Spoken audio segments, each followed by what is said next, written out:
Hello there and welcome back. In today's lesson we're going to be continuing with card reading techniques, and I'm going to be showing you what is probably the most widely used and best known tarot spread that there is out there for readings. This is called the Celtic cross spread, and the first time I came across this was when I got my first tarot deck in my teens. My first tarot, it was actually one of my first tarot decks was in fact another edition of this, the Waite-Smith Tarot. And I discovered this spread in the accompanying book. You can see here Arthur Edmund Waite's Pictorial Key for the Tarot. It has become the go-to standard for tarot reading. Even if you learn nothing else, this is the spread to learn. Love it or hate it, it's the one that everyone knows. And actually, I would say that it's endured for this long for one very good reason. It covers all of the basics. Now, as you'll see from here, I've actually cheated. I've taken a shortcut. I actually shuffled the cards, asked my question and laid out the spread before we came on camera because I thought it would save time. So let's proceed into the reading and let me give you a tour of this incredible card spread. So here we are. You can see that this is a 10 card spread. It's a 10 card spread in two parts. The first part is the cross itself. Now this deals with basic past, present and future, but it also deals with basically what's at the root of the situation you're questioning about, and also the potential of the situation, the best that you can achieve. So we'll look at that in a minute in a little bit more detail. Part two of the reading is the column to the right. Now this part of the reading deals very much with the person that you're reading for, or if you're reading for yourself, it deals with you. It culminates in the outcome card, which obviously is going to focus the whole reading down for us. Okay, so let me fill you in on what this reading is about. I've actually taken a question and a situation from a friend of mine that I read for earlier on in the year. So this is not the same reading and the same cards that I did for him, but I've taken his circumstances and the question that he brought into his reading as the basis for this reading, which hopefully will be helpful because it is in effect a real situation that we're reading for. So the situation was, my friend had been made a job offer that he basically couldn't refuse. It was one that he'd accepted, but at the same time, it was an offer and a journey that he was finding very daunting, and he basically wanted guidance along the way. I think he wanted reassurance that he'd done the right thing and to gain some insight into obviously where he was going with the job and whether it was right for him. So as I say, this is not the reading I did for him. I've reshuffled the cards, but we're going to take that question and that scenario and we're going to explore it through these cards as we have them here. So let's begin. In the centre of the cross, you can see the central card, and then there is a crossing card. Now, very often when you see this reading laid out, this kind of card layout laid out, you'll see the cards like this, with the crossing card over the central card. This is a personal preference of mine. I prefer to have it crossing but underneath, because that allows you to see both cards clearly at the same time without them interfering with each other. Let me just say before we go any further, there are lots of different permutations of this reading. This is my version of the Celtic cross. Everybody seems to do it slightly differently, but the basic principle is the same. So take this as guidance rather than gospel. But the actual positions of the cards, this is my personal preference. Sometimes you might see them slightly swap round. Okay, so anyway, the two central cards. This one here, this literally represents the present. We call this the present position, okay? The card crossing it is literally that. If this is the present, this one here is circumstances that are cutting across the present. They're either working against the present or, at the very least, they're influencing the present. Okay, so in this instance, ironically, we drew the Ace of Pentacles. So for my friend's situation, this literally does represent the advent of his new job and his new career. This was very much a job offer. The divine hand coming out of heaven with the pentacles symbolising his job. So this very much just focused what was going on at the beginning of the reading. Now, interestingly, in the crossing position, we drew the Empress reversed. Now, again, the way I do it is the way I turn the cards over. In the crossing position, if the title of the card at the bottom is to the left, I view that as reversed. If it's to the right, I would view that as crossing it but upright. So in this instance, the crossing card is the Empress reversed. So I would say from this that, yeah, he's embarked on this new job journey, this new career path, but the Empress, symbol of fertility, productivity, in reverse, I would say that at the moment, his creative potential in that position is either slightly hampered or it's not reached its full potential as yet. Now, I've come to that conclusion for a very specific reason, because of the cards that are surrounding these two. As with all tarot readings, very often your answers won't just come from the cards. They'll come from the surrounding cards too. The surrounding cards are what's going to put it in context. Now, cards 3 and 4. Now, for me, card number 4 is the root of the situation. Some people view this as the distant past. I find that a little bit limiting. I prefer not to put a time limit on. If I interpret what's here as the root of the situation, and if I look at this as a tree that's branching out, this tells me where everything's coming from, what the foundation is.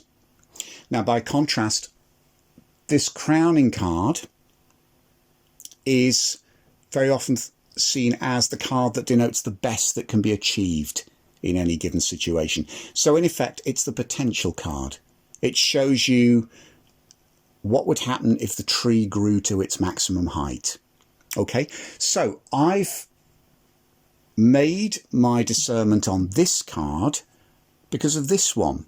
I would say that the creative potential in his new role is slightly restricted because this Empress card is in the reverse.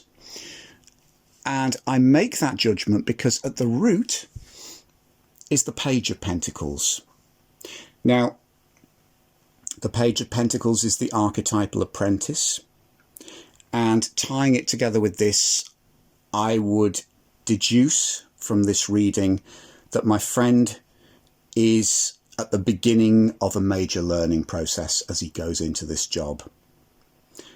He's not going in necessarily in a position of maturity. He's going in with skills, but he's also going in to learn. So that's not a bad thing, but it does maybe lengthen the process or restrict his options or limit his creative potential in that process. I also drew that conclusion because the crowning card for his potential in that situation is Strength reversed.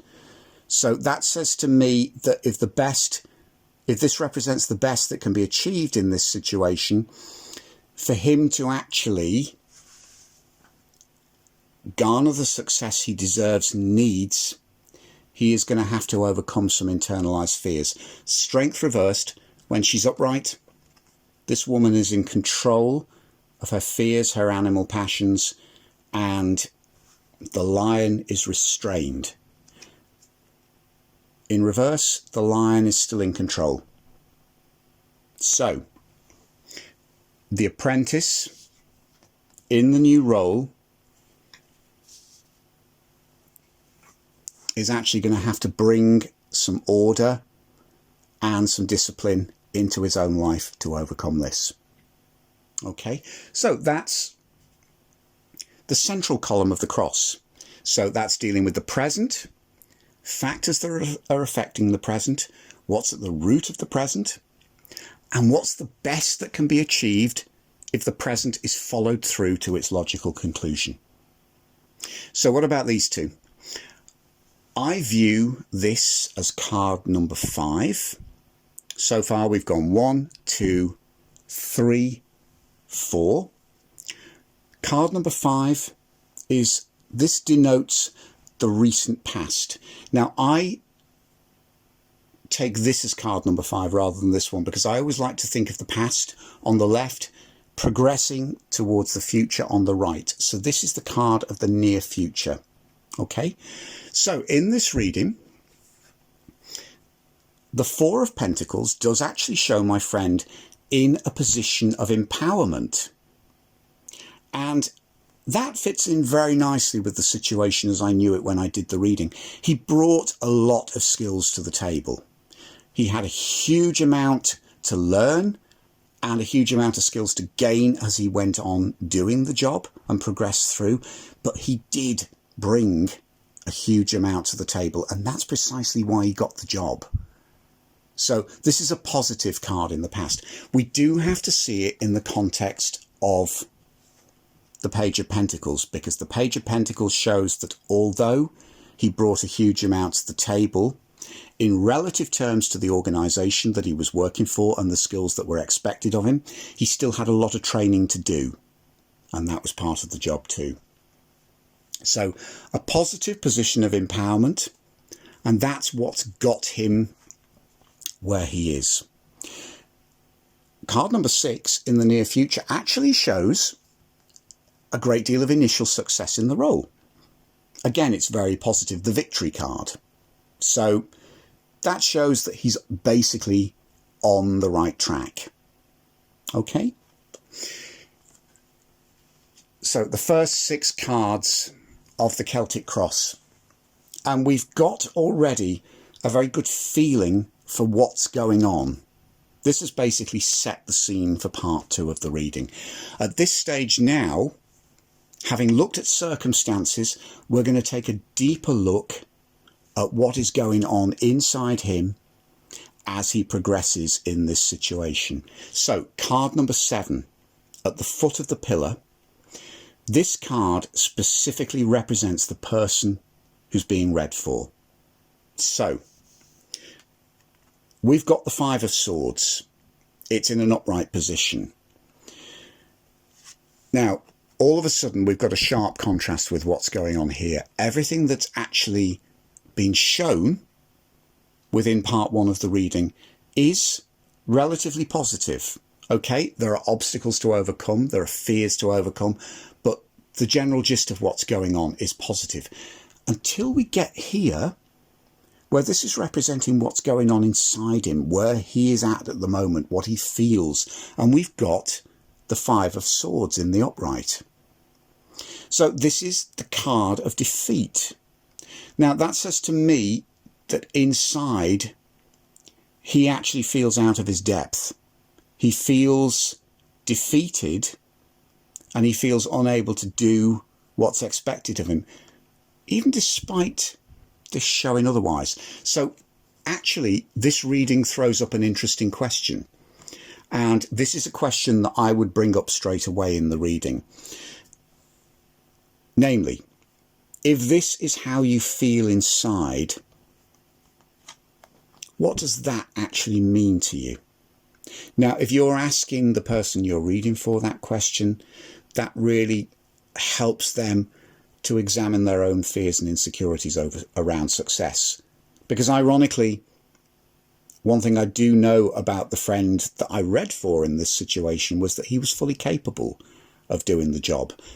Now, in this scenario with this reading, that shows here, and it shows actually, the scenario of success in the near future. but it's not backed up by this showing how he sees himself. So this reading has potentially uncovered a confidence crisis. Okay. Now, the next card above it, if this is the person who is being read for, card number 7, card number 8 is the environment that they're functioning in at this given point. Now, this is an interesting combination because we have the 5 of Swords for the person, but actually his immediate environment, even though he is in a negative place, his immediate environment is very empowered and very positive. We've got the Knight of Swords in the upright. So the Knight of Swords in the upright is the champion archetype, the winner, the success archetype. So if this combination appears, you're immediately asking your reading querent, if you feel this bad about yourself, what is going on around you? Who are the people around you that are potentially your role models? How do you draw confidence from them? How do they guide you? Or alternatively, is this another conflict that's being thrown up? Is he on the inside deeply unsure of himself, but on the outside he's creating an environment where he is perceived to be strong and successful and assertive? So you can see from this, before we've gone any further, that actually tarot readings very often don't throw up definitive answers, but they do throw up multiple questions. And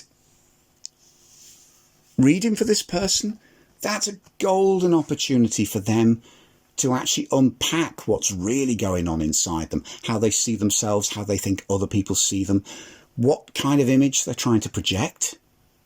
But then also, it's an encouragement for this person to look beyond themselves. Who can they draw inspiration from? Who inspires them? Who do they see as being successful around them? Are they in competition with this person?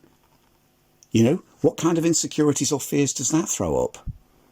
So many different questions, so many different scenarios just shown within those 2 cards. So I think these 2 cards are very key. They really do determine, they cast a completely new light over what's going on in part 1. And they determine how we're going to view those remaining 2 cards. So let's just recap. Card 1, the present position. Card 2, contributing circumstances, anything that's contributing or disrupting or crossing what's happening in the present. Card 3, the potential card, the best that we can reach for, the best that we can achieve. Card 4, the root of what's going on, the foundation. Card 5, the recent past. Card 6, the near future. Card 7, the person themselves. Card 8, the environment that they're functioning in at this given moment. And then card 9, perhaps the most multi-layered card in the Celtic cross spread. Card 9, the hopes and fears card. Now, this is the ultimate double-edged sword card, because you have to interpret the card in this position from 2 separate angles. Okay, it's appeared upright in the reading. So what I do with this, if this card appears upright, I take the upright and light positive meaning as the card as the hope. And then I take the reversal as the fear. Now, had it appeared like this, you would take the reversal as the hope, and therefore you would be looking at what the hope is to overcome. Okay? The fear, actually, if it's something positive, you've got to look and say, well, again, what are you running away from? You know, why are you running away from something that is this positive? What's the fear behind it? So this requires a little bit of dexterity, I think. Okay, so it's appeared in the upright. We've got the 8 of Cups. So let's look at the hope first. This is somebody who is walking away from a past situation that they recognise basically has run its course. So, in this instance, there's been a lot of work put into stacking these cups. Remember our previous exploration of the Eight of Cups. The very specific stacking of the cups is seen as symbolising the effort that went into whatever this situation was, be it a job, a relationship, a connection, a work project, anything you like. We're dealing with the emotional aspect of walking away. So you're looking at all of your fears, your hopes, your fears, your insecurities, the connections you're having to break, the people you're having to leave behind, the emotional aspect of walking away. So as a hope, how are we going to interpret this card? Let's look at this. I would interpret this in the light of the question that's being asked, that he is hoping that in walking away from his previous job and life, that actually the journey in the new job is going to be moving towards something more positive. Okay, this is a waning moon, so it shows the end of a phase before the new moon and the beginning of another phase. So the hope is that this walking away will take him into a new and better landscape, which is not unreasonable in the face of a new and challenging job, obviously with greater pay and bigger responsibility. So let's look at the fears. We're going to invert the card. I would say in this situation that he's frightened of walking away on some levels. Having stepped out of his old position into a much higher paid job, and one that is requiring a huge amount of new learning, new retraining, but also greater responsibility, there is a fear of stepping out of the comfort zone.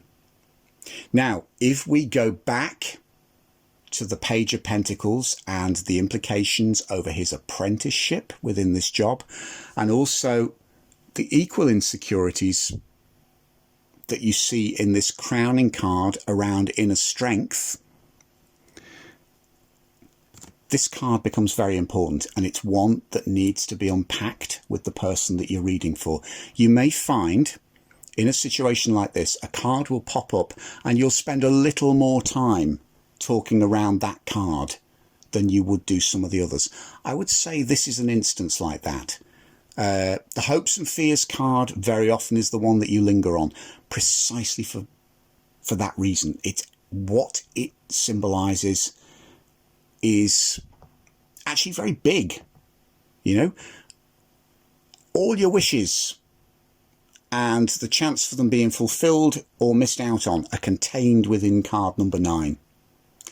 And in this instance, it's got everything to do with the hope for a better future, a brighter future, but it also brings us back to his feelings of inadequacy, his uncertainty over whether he's really worthy of this position. So, card number 9, the hopes and fears card. That brings us to the culmination of the reading. Card number 10, the crowning point of the second column. This is the culmination card. It's the outcome card.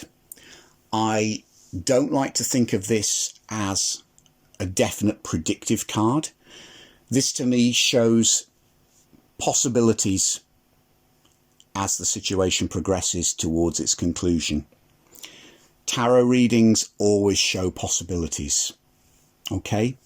I very rarely go into a reading looking to offer any hard and fast predictions, because I don't think that's how the world works. I don't think that's how the tarot works.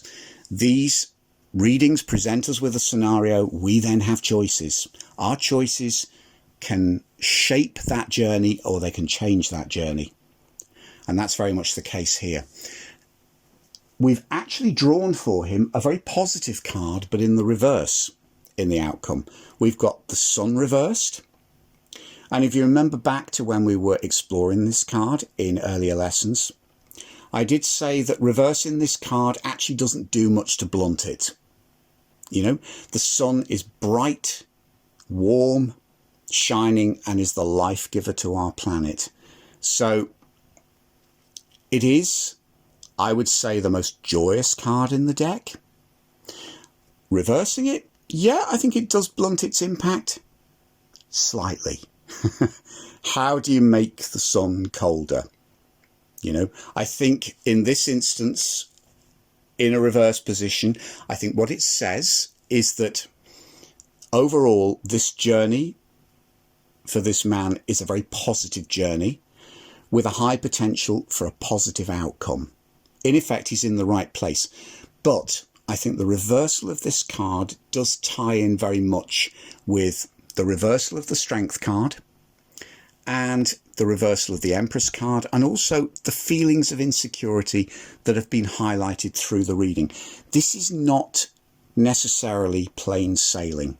There's going to be obstacles and there's going to be difficulties. There's going to be times when he doubts himself, is uncertain of his own ability. But ultimately, the possibility of a good outcome is very high. But that reverse card highlights those difficulties and highlights the fact that actually it's his insecurity that could actually blot the enjoyment of this position. So still positive, but with a slightly cloudy edge if the sun's reversed, if we're honest. So there you have it. That is the Celtic Cross. 10 cards. And I would say probably one of the most comprehensive and certainly multi-purpose reading spreads that are out there. I would suggest that if you learn nothing else, learn this one. It's widely used, widely recognised, and very, very useful. So, once again, thank you for joining me. I hope this has been helpful, and I hope it's been enjoyable too. Do join me for the next lesson. In the next one, we're going to be taking our reading techniques a little bit further, and I'll introduce you to what I call choice-centered readings. I look forward to seeing you. If you've enjoyed this lesson and found it helpful, please hit the like button, share it with your friends, and subscribe to my channel to find out when I share new videos or go live. You can also find me on Instagram at Chris Butler Artist, on Twitter at Butler Tarot, and on Facebook at The Sacred Tarot. Thanks for watching, and see you next time.